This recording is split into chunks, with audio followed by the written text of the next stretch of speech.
महाराष्ट्र राज्य कर्मचारी शिक्षकेतर कर्मचारी महासंघ के तत्वाधान में अपनी मांगों को लेकर विगत 5 मार्च से पूरे राज्य भर के महाविद्यालय में हड़ताल चल रही। राज्य सरकार में उच्च शिक्षा मंत्री विनोद तावड़े से महासंघ के अध्यक्ष डॉक्टर आरवी सिंह सहित सभी पदाधिकारियों ने सकारात्मक चर्चा और आश्वासन के बाद हड़ताल को खत्म करने का निर्णय ले लिया। क्या मांगे और क्यों हड़ताल पर जाने के लिए मजबूर थे शिक्षक, देखिए मुंबई से इस खास रिपोर्ट में। कर्मचारी महासंघाचा शासकीय महाविद्यालय शिक्षकेतर कर्मचारी संघाचा एकता जिंदाबाद, एकता जिंदाबाद, एकता जिंदाबाद। कर्मचारी एकजुटीचा कर्मचारी एकजुटीचा डॉक्टर आरवी सिंह आगे बढ़ो, हम तुम्हारे साथ हैं। सवाल ऐसा है कि हमारे ही आह्वान पर ये हड़ताल चालू हुई थी और उसका कारण था कि 7/12/2018 को और 16/2/2019 को 2 GR गवर्नमेंट ने निकाला। हमारी नई कोई डिमांड नहीं थी। जो हमको 12 साल से मिल रहा था फ़ायदा, उसको उन्होंने रिट्रांसपेक्टिव इफेक्ट से, पूर्वलक्षी प्रभाव से उसको विड्रॉ कर लिया था। हमारा कहना था कि जो आपने विड्रॉ किया उसको रिस्टोर करो, हमको दो, नहीं तो इसका नुकसान हमको 7वें पे आयोग और नया जो फार्मूला आया है आश्वासित का 10, 20 और 30 साल का, उसमें हमारे कर्मचारियों को नुकसान होगा। कुछ कर्मचारी हमारे रिटायर हो गए हैं, जिनको 24 साल का फ़ायदा मिला था, उनकी पेंशन के ऊपर फर्क पड़ेगा। शासन हम 13 दिसंबर से इसलिए प्रयत्नशील थे, लेकिन मान्य नहीं किया उन्होंने। लास्ट में पहले हम परीक्षा के ऊपर बहिष्कार करना चाहते थे, लेकिन 12वीं की परीक्षा बहुत इम्पॉर्टेंट रहती है। हमने प्रैक्टिकल बिना हमारे सहयोग के हो नहीं सकता नॉन टीचिंग के। पहले प्रैक्टिकल एग्ज़ाम हमने लिया, फिर गवर्नर साहब को हमने पत्र भेजा कि आप दखल दीजिए, आप हमारे कुलपति हैं। उन्होंने शासन को पत्र दिया कि आप इस पर जल्दी से जल्दी कार्रवाई करें, लेकिन कुछ हुआ नहीं।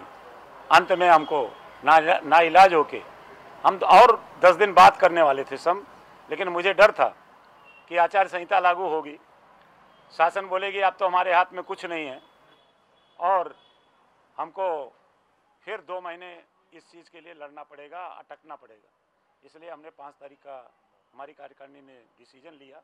पूरे महाराष्ट्र में, कुछ कॉलेजों में नहीं, मोर देन 1200 कॉलेज में स्ट्राइक थी और 100% स्ट्राइक थी। और सब लोगों ने, जो खास करके मीडिया ने, प्रिंट मीडिया और इलेक्ट्रॉनिक मीडिया ने हमारा बहुत साथ दिया। शासन के ऊपर दबाव आया और उन्होंने हमें आज चर्चा के लिए बुलाया।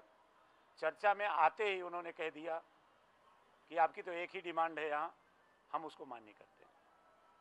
अड़चन उनकी थी कि जिस समय ये GR निकाला गया था, गवर्नमेंट आदेश, उस समय उनका कहना है कि उस समय के ऑफिसर ने, ऐसे कई GR निकले थे उस समय उसके सिग्नेचर के विद्यापीठ के लिए, जिसमें कुछ पैसे का लेन देन हुआ है और गलत GR निकाला गया, उसको इम्प्लीमेंट किया गया।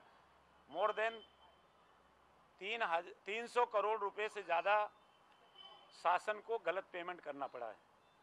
तो मैं बोला हमको उसमें क्यों मिक्स किया गया? बोले नहीं, दोनों ये 4 उसके सिग्नेचर के 4-5 GR थे। मौला उसको सेग्रीगेट करिए। बोले ठीक है, इसकी मान्यता नहीं ली गई थी, हम उसके लिए मान्यता के लिए प्रस्ताव भेजते हैं। किसी कर्मचारी का उसके वजह से पगार कम नहीं किया जाएगा, किसी की रिकवरी नहीं होगी, और जो आपका 3 टाइम बाउंड आ रहा है उसमें इसका एडवर्स इफेक्ट पड़ेगा नहीं। ये उन्होंने मान्य किया, ऐसा आदेश दिया, और इसलिए हम यही चाहते थे। और ये मान्य करने के बाद हमने उनको धन्यवाद दिया और हमने कहा ठीक है, हम लोग 2 घंटे बाद आपको सूचित करेंगे। 99% तो हमने होकार दे दिया था, लेकिन हमने कहा कि नहीं, हमारे कई पदाधिकारी रुइया कॉलेज में बैठे हैं, हम जाके उनसे चर्चा करते हैं। और ये जो हड़ताल है, आणि त्या पद्धतीनं समक्ष संबंधित अधिकाऱ्यांना त्या बैठकीतच आदेश दिले आणि यामध्ये कर्मचाऱ्यांच्या पेक्षाही विद्यार्थ्यांचं हित हे आमच्या दृष्टीनं फार महत्त्वाचं आहे. मग तो कुठला ज्युनियरचा असू दे, सिनियरचा असू दे, हाही विचार आम्ही यामध्ये केलेला आहे. कारण आत्ता सरांनी सांगितलं तसं 12वीच्या परीक्षा जरी होत्या आणि आम्ही संपावर होतो तरीसुद्धा आम्ही विद्यार्थ्यांची अडचण केलेली नाही. तसंच विद्यापीठाच्याही परीक्षा आत्ता काही विद्यापीठामध्ये सुरू झालेल्या आहेत, प्रॅक्टिकल सुरू आहेत. तर त्या दृष्टीनं आम्ही हा निर्णय घेतलेला आहे. शासनानं त्यांच्या शब्दाला जागावं एवढी अपेक्षा आहे आणि त्या पद्धतीने ते जागतील आणि आमच्यासाठीचा तो निर्णय होईल. कारण याच्यामध्ये आमची नवीन मागणी कोणतीही नाही, आर्थिक मागणी कोणतीही नाही. जी आहे ती पूर्ववत जी 9-10 वर्ष देत आहेत ती कंटिन्यू करणं इतकंच त्याच्यामध्ये आहे. ज्यादाचं कुठलंही मागणं त्याच्यामध्ये आम्ही मागणी केलेली नाही. त्यामुळं विद्यार्थी हितासाठी आणि सर्व सहकार्यानं हा जो संप आमचा झाला तो 100% महाराष्ट्रभर यशस्वी झाला आणि अतिशय चांगल्या पद्धतीनं हा आम्ही राबवला आणि त्याला शासनानेही सकारात्मक उत्तर दिलं. त्याबद्दल धन्यवाद. सरकार सबसे पहले हमें मजबूर करती है कि ये रवैये पे हम उतरे. दूसरी बात, ये कॉलेज का मसला होने के कारण यहाँ विद्यार्थी, शिक्षक, ये सभी को किसी न किसी तरह से दिक्कतों का सामना करना पड़ता है. तो हमने अशासकीय महाविद्यालयीन शिक्षकेतर कर्मचारी संगठना ने आज ये जो संप किया है उसका पूरी तरह से नियोजन करके किया है ताकि ना ही किसी बच्चों को इसकी तकलीफ़ होनी चाहिए, ना कोई शिक्षक को इसकी तकलीफ़ होनी चाहिए, ना ही मैनेजमेंट को, ना ही प्रिंसिपल्स को. और बहुत अच्छी तरह से ये सब संपन्न हुआ है. इसमें शासन ने भी हमें बहुत अच्छी तरह से योगदान दिया है. हड़ताल के टाइम में हमारे कॉलेज में आने वाले किसी भी बच्चों को कोई भी तकलीफ होगी नहीं. जो 12वीं के एग्ज़ाम चल रही थी उसी भी एग्ज़ाम में हमारी तरफ से कोई भी अड़चन आई नहीं.